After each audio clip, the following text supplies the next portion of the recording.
کلا انا خلقناہم مما یعلمون فلا اقسم برب المشارق والمغارب انا لقادرون علی ان نبدل خیرا منہم وما نحن بمسبوقین. سورہ معارج کی ان آیات پر درس چل رہا تھا، لیکن چونکہ بقرعید بہت قریب ہے تو میں نے ارادہ کیا کہ آج میں تھوڑا سا بقرعید کے بارے میں کچھ باتیں کر دوں عید الاضحیٰ کے بارے میں. اللہ تعالیٰ نے اہل اسلام کو کچھ کام ایسے بتائے ہیں جس سے وہ دنیا میں دوسرے مذہبوں سے ممتاز اور جدا نظر آتے ہیں. رمضان کا مہینہ ہے، آپ کو پتہ ہے پوری دنیا میں مسلمانوں میں ایک ہلچل مچ جاتی ہے رمضان کے مہینے میں. زکاتیں صرف مسلمان نکالتے ہیں. عید الفطر یہ صرف مسلمانوں کا خاصہ ہے. حج کے ایام چل رہے ہیں، صرف مسلمان کرتے ہیں حج. دنیا میں جتنے بھی مذہب ہیں، کسی مذہب میں پورے سال اتنی ہلچل نہیں رہتی جتنی اسلام میں رہتی ہے. کہیں نہ کہیں مسلمان کچھ نہ کچھ مذہب کے نام پہ کر رہا ہوتا ہے، مذہب اس سے کچھ نہ کچھ کروا رہا ہوتا ہے. آپ کمپیئر کر کے دیکھ لیں جتنے بھی دنیا میں مذاہب ہیں. مسیحی لوگ جو ہیں وہ ہفتے میں ایک دن چرچ جاتے ہیں، بس اس کے بعد ان کا مذہب سے کوئی رشتہ نہیں رہتا سوائے اس کے کہ 25 دسمبر کو کرسمس منا لیں گے. اور وہ کرسمس بھی اب ایک مذہبی رسم کے بجائے اب تو وہ ہندو بھی منا رہے ہیں، سکھ بھی منا رہے ہیں. وہ تو ایک عالمی وہ بن چکی ہے، مسیحیت اس میں ختم ہو چکی ہے تقریباً. اور یہودیوں کی آپ دیکھ لیں کچھ مخصوص عبادتیں، بس مسلمان پورا سال سارا دن کچھ نہ کچھ اللہ کے حکم اور اللہ کے نبی کے حکم کے عنوان سے کر رہا ہوتا ہے. کچھ نہیں، آپ نماز دیکھ لو، 5 ٹائم نمازیں ہیں. 5 نمازیں نہیں ہیں، یہ 5 ٹائم نمازیں ہیں. خوب سمجھ لینا. یہ میں اس لیے کہہ رہا ہوں آج بہت سے لوگوں نے 3 ٹائم نمازیں شروع کر دی ہیں. نمازیں 5 ہی پڑھتے ہیں مگر 3 ٹائم پڑھتے ہیں. تو وہ 3 نمازیں ہیں، وہ 5 نمازیں نہیں ہیں. شاپنگ کے لیے جانا ہے تو ظہر کے ساتھ عصر ملا لی، بیمار ہو گئے تو ظہر کے ساتھ عصر ملا لی، مغرب کے ساتھ عشاء بھی پڑھ لیا. ایسا نہیں ہے. بار بار اس پہ میں دلائل دے چکا ہوں. یہ جو حدیث میں آتا ہے نا، بخاری مسلم کی حدیث ہے عبداللہ بن عباس رضی اللہ عنہ کی، کہ ظہر اور عصر کو نبی نے ملا کے پڑھائے بغیر کسی سفر کے، بغیر کسی عذر کے. تو وہاں ملانے کا مطلب یہ نہیں ہے کہ ظہر کو عصر کے وقت میں، عصر کو ظہر کے وقت میں. ملانے کا مطلب یہ ہے کہ ظہر کو ڈیلے کیا، آخری وقت میں پڑھا، اور عصر کا وقت داخل ہوتے ہی اول وقت میں پڑھ لی. اس طرح 5 نمازیں اپنے اپنے ٹائم پہ ہوئی ہیں، لیکن کبھی کبھار ایسا کرنے میں حرج نہیں ہے. بیماری میں، سفر میں، حضر میں ایسا کیا جا سکتا ہے کہ آپ ظہر کو ڈیلے کر لیں، بالکل آخری وقت میں پڑھیں تاکہ اسی وضو سے آپ تھوڑی دیر میں عصر پڑھ لیں. بیماری میں بھی ایسا کیا جا سکتا ہے. نارمل حالات میں یہ ٹھیک نہیں ہے. اس لیے ٹھیک نہیں ہے کہ نماز کو اول وقت میں پڑھنے کا حکم ہے. مغرب کو بھی روشنی میں پڑھنے کا حکم ہے، تاخیر درست نہیں ہے اس میں، لیکن مجبوری میں جائز ہے. لیکن ہوگی وہ اپنے ٹائم پہ ہی. کیوں ہوگی؟ ان الصلاۃ کانت علی المؤمنین کتابا موقوتا. اللہ کہتے ہیں ہم نے نماز مومنین پر مقررہ اوقات میں فرض کی ہے. تو وقت ہے، لمٹ ہے ہر نماز کی، ایک ٹائم ہے جو حدیث جبرائیل میں بیان کیا گیا ہے. اگر اس طرح سے اجازت ہوتی نا کہ ظہر کو آپ عصر کے وقت میں ہی پڑھ لو، یا عصر کو آپ ظہر کے ساتھ ظہر کے وقت میں پڑھ لو، تو قرآن میں جو اللہ نے فرمایا حافظوا علی الصلوات والصلاۃ الوسطیٰ، نمازوں کی حفاظت کرو، خاص طور پہ درمیانی نماز یعنی عصر کی نماز کی. تو اس کا مطلب کیا بنے گا پھر اس آیت کا؟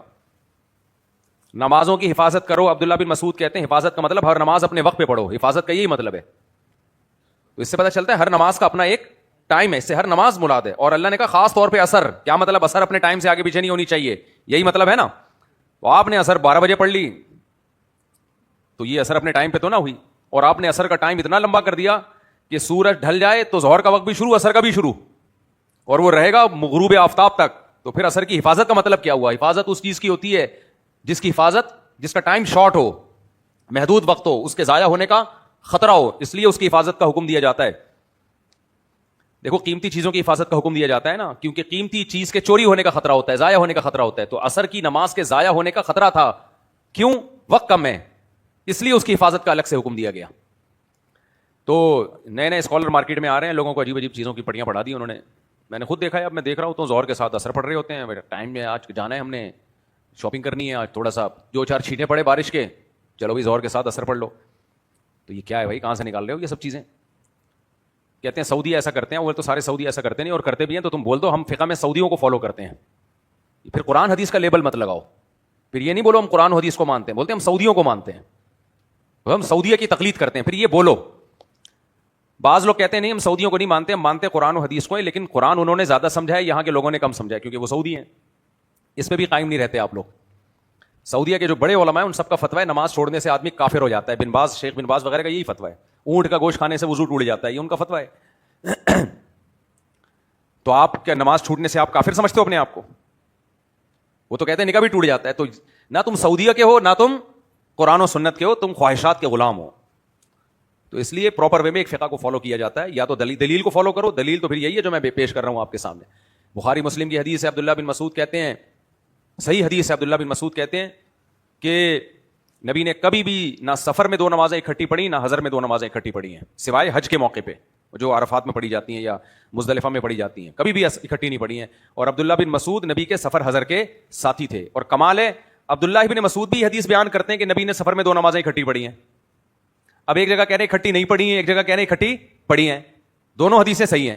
تو اس کا مطلب اکٹھی پڑھی ہیں کا مطلب کچھ اور ہے، نہیں پڑھی ہیں کا مطلب کچھ اور ہے. جب کہہ رہے ہیں اکٹھی نہیں پڑھی ہیں، اس کا مطلب اس طرح نہیں پڑھی ہیں کہ ظہر کے وقت میں عصر پڑھ لی ہو یا عشاء کے وقت میں مغرب پڑھ لی ہو. اور جہاں کہہ رہے ہیں اکٹھی پڑھی ہیں، اس کا مطلب ظہر کو ڈیلے کیا، عصر کو اول وقت میں پڑھا. اس طرح سے اکٹھی پڑھی ہیں، اس طرح سے اکٹھی نہیں پڑھی کہ حقیقی جمع کیا ہو. اس طرح سے اکٹھی صرف عرفات میں اور مزدلفہ میں مغرب اور عشاء ملا کے پڑھی جاتی ہے. اور وہاں مزدلفہ میں تو واجب ہے، جائز نہیں ہے، لازم ہے، آپ نے عشاء کے ساتھ ہی مغرب پڑھنی ہے. تو یہ 2 موقع ایسے ہیں. تو یا تو دلیل، اور یہ لوگ مسلم کی حدیث بتاتے ہیں کہ نبی انہوں نے جو ہے نا نماز پڑھی صحابی رسول نے، تو عشاء میں مغرب اور عشاء کو جمع کیا. تو وہ خوب سمجھ لو عشاء کے وقت میں جمع کا عمل کمپلیٹ ہوا تھا. اس کا مطلب یہ نہیں ہے کہ عشاء کے وقت میں مغرب پڑھی ہے، بلکہ مطلب یہ ہے کہ مغرب پڑھی آخری وقت میں، اور پھر جب عشاء پڑھی ہے تو یہ 2 نمازیں اکٹھے ہونے کا عمل کب ہوا؟ یہ عشاء میں ہوا ہے. اور بخاری کی حدیث چھوڑ دیتے ہیں یہ لوگ. بخاری میں واضح الفاظ ہیں کہ مغرب پڑھی، تھوڑی دیر اسٹے کیا، اور پھر عشاء پڑھی ہے. تھوڑی دیر اسٹے اسی لیے کیا تھا تاکہ عشاء کا وقت داخل ہو جائے.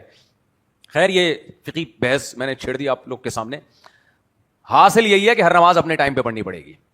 ہاں سفر میں بھی ایسا کرتا ہوں، نقشہ دیکھ لیتا ہوں کہ ظہر کا وقت ختم کب ہو رہا ہے، عصر کا وقت شروع کب ہو رہا ہے.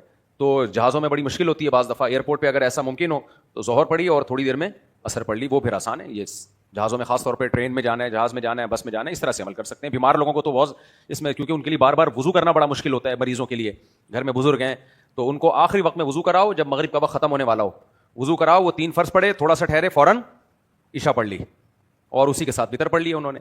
تو ہر نماز اپنے ٹائم پہ بھی ہوگی اور سہولت سے بھی ادا ہو جائے گی. بار بار نماز کے لیے اٹھنا نہیں پڑے گا. لیکن یہ مریضوں کے لیے، عام لوگوں کے لیے یہ ہے کہ اچھے بچوں کی طرح جب مغرب کی اذان ہوتی ہے شروع میں مغرب پڑھیں، اور اچھے بچوں کی طرح جب عشاء کا ٹائم داخل ہوتا ہے اس وقت عشاء پڑھیں.